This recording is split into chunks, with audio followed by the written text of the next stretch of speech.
Dungeon Souls. Is it worth your money and time? Let's take a look. So, what is Dungeon Souls? Well, it's your typical RPG, dungeon crawling, roguelike action adventure game. That is quite the mouthful.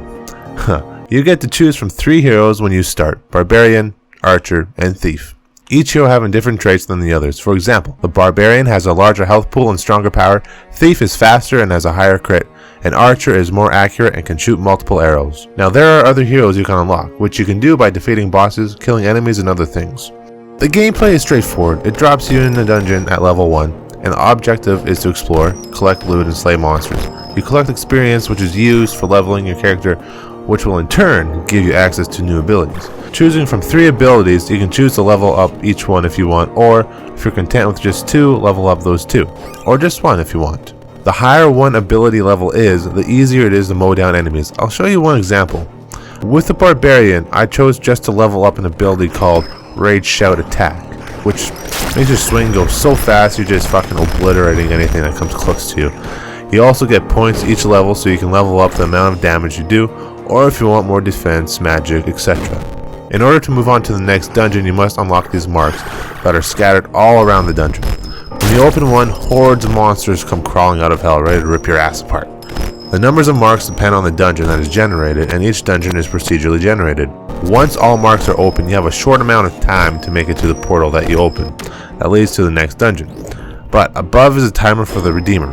Now, this is a monster that spawns once all the marks are open, and you have a certain amount of time to get to the portal before it finds you. And if it does find you, it will drain your health pool till death is knocking on your door. Now, as you explore the depths of each dungeon, you'll find many chests with items, gold, secrets that lead to other dungeons, power-ups, and cool items that help you in your monster slaying.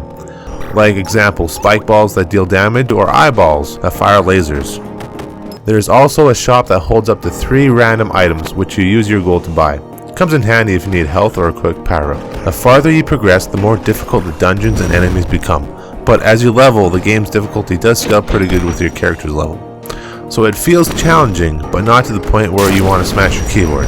The boss fights are hard enough to where each one has its own strategy to it. The bosses are probably the most difficult part of the game. If you die at any point in the game, you go all the way back to the first dungeon and get to start all over again, and you lose all your items and loot, and even your levels. Now I know what you're thinking. Well, that doesn't sound fun or fair. Well, that's the point of the game. You play through the game getting better, leveling up your character as best as possible, and learning from your mistakes. Why did I die that time? Which strategy would be best against that boss?